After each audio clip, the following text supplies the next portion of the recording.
Hey everybody, it's Erin from Brave Commons. It has been a minute since I've done any preaching on a ratio because we've had to kind of slow down a little bit. And this new set of circumstances certainly hasn't helped that very much. So I'm happy to be on video this time rather than just podcast or just voice and audio because I think having just the video and the point of contact right now is really nice. And I hope to send a word of encouragement to everybody with this sermon. And yeah, I'll get started. So before I get into it, I just wanted to talk about my experience with the COVID-19 quarantine and everything that's been going on. I had all my classes for seminary switched to online, and I had an exam due for a systematic theology class, and then right after that I had an exegetical paper due for a New Testament exegesis class. They were like back-to-back things, and this was right when the quarantine and shelter in place started in the Bay Area, which is where I'm located. And normally I'm pretty good about doing these things. I'm really diligent, and especially for exegetical papers, because that's really in my wheelhouse. It's something that I actually love to do because I'm a nerd and I don't mind it, but this time it was really difficult to pull anything out of my creative senses or my motivation, my emotional aspect, even just to want to exegete or to do any of the work. And I realized I'd just kind of given up. I didn't have any desire to do any of these things because the quarantine had really kind of effed with my headspace, and it feels like it's like Groundhog Day, or I'm in a casino or something, just minus all the fun parts, right? Where I don't have a really great sense of time, and just opening something up and reading it and feeling like this is due was just something I didn't want to do at all. And I realized my depression was getting higher, my anxiety was getting higher. It was really difficult to do anything, even just to get out of bed. And I don't know how some of y'all are feeling, but I can imagine.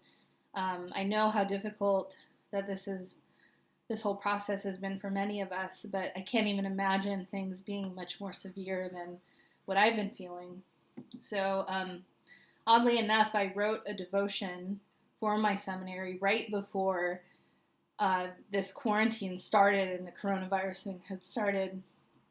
And I think the devotion that I wrote was pretty apropos to what we're all going through now, so I'm going to just do this sermon based off of that devotion. It's based off of 1 Kings 19, verses 9 through 13, and I'm not going to read the text, I'm just going to go straight into the devotion, but the story is about Elijah, and he's running away because Jezebel is after him and wants to kill him, and he's gotten to the place to where he's just completely given up. And his countenance is down. He doesn't believe that there's anything left to do, and he doesn't know what to do, so he kind of just runs and escapes into the mountains in isolation. So I think we've all had moments where we felt like this, right? Especially now, maybe we're thinking, well, when is this going to end? Is this going to be in perpetuity? Is it going to end in May or June or July? And it's easy to feel like we want to give up. And then on top of it, some of us might be having a moment of crisis, or are even starting to hit rock bottom, or were right when this situation was happening. Maybe we've had a series of events play out that may become too much for us to bear with this coronavirus, or even physically. Maybe we have physical disabilities that have become too much for us to bear. This is the kind of situation that Elijah found himself in, right? He's fleeing from Jezebel, who wants to kill him, She's seeking to kill him, and he's given up to the point of where he desires to die. So it's an observation of Lent. This is kind of a different giving up of something. This is literal brokenness we feel when we expect life to move differently than the way it's moving in reality. And that's exactly what we find ourselves in right now. Life is moving in a different way than probably all of us have expected. And during these kinds of painful moments, we might expect God to respond in a certain way, or we may expect God to even be frustrated with us or disappointed in us. We may expect God to want to chastise us or motivate us. Come on, you can do this. You can do better. Whatever our assumptions might be about how God reacts to something like this, perhaps it's less obvious for us to assume that God would actually just meet us directly where we're at. And that's exactly what God does for Elijah in the moment of crisis that he's in, where he just wants to die.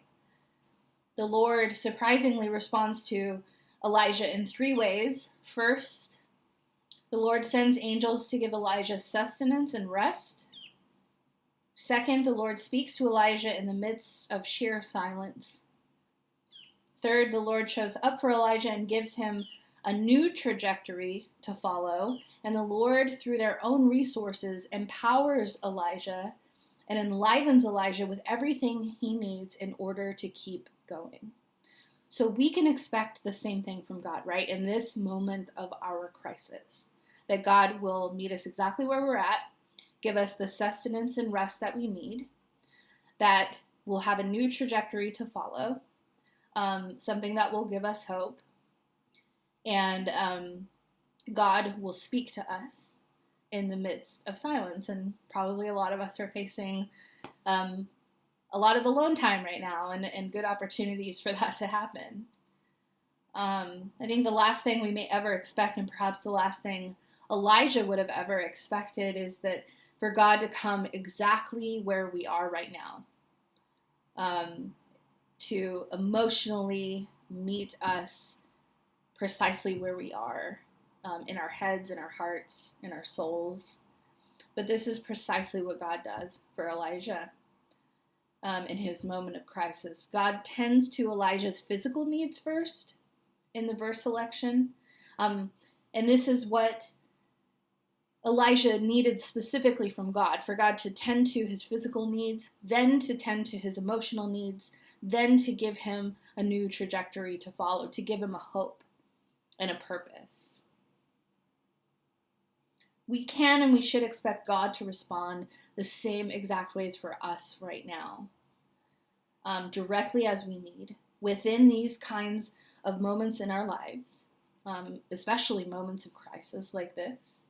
God wants us to thrive and to flourish, and in their abundance, in order for us to embody the Imago Dei, and in order for us to embody God's love and action in love.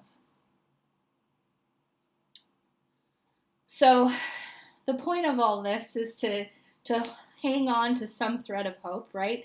But also to remember that it's okay to feel what you're feeling, and that God meets you right there. You don't have to feel any differently.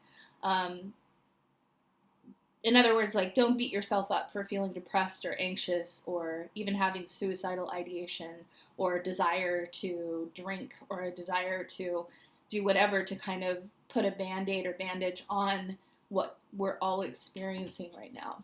Don't beat yourself up for those things. Know that God will attend to your needs. So, all that to say, Lent is not always about what we should give up. Sometimes it is a season of life where we find ourselves inside the places and circumstances where life has already pulled the rug out from underneath us. And I think that's happened now with coronavirus. And it might be a situation that causes so much of a burden that it's so hard to emotionally take in or bear. We may believe that we need to be better or to do something more or to become something more or do something with our time, eat up our time, right? In order to be worthy of God's presence or be a worthy or valid person. That is not true. You don't have to do those things. You are already whole and complete. In this Lenten season and in this coronavirus season, I challenge you to expect God to respond and provide the things that you need in order for you to flourish and thrive, yes, even in the midst of all of this, and perhaps even help other people to do the same thing. This kind of love that God provided to Elijah is the same kind of love that God wants to provide to you. It is a love that nourishes and emboldens. It is a love that propels us to action.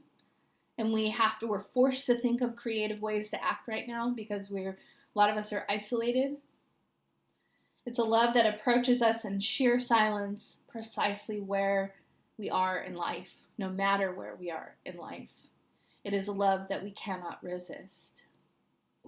So I'm praying for all of y'all. I'm thinking of everybody, and my DMs are always open. My email is always open. Zoom calls, whatever you need. We're here at Brave Commons for you, and we love you very much. Take care.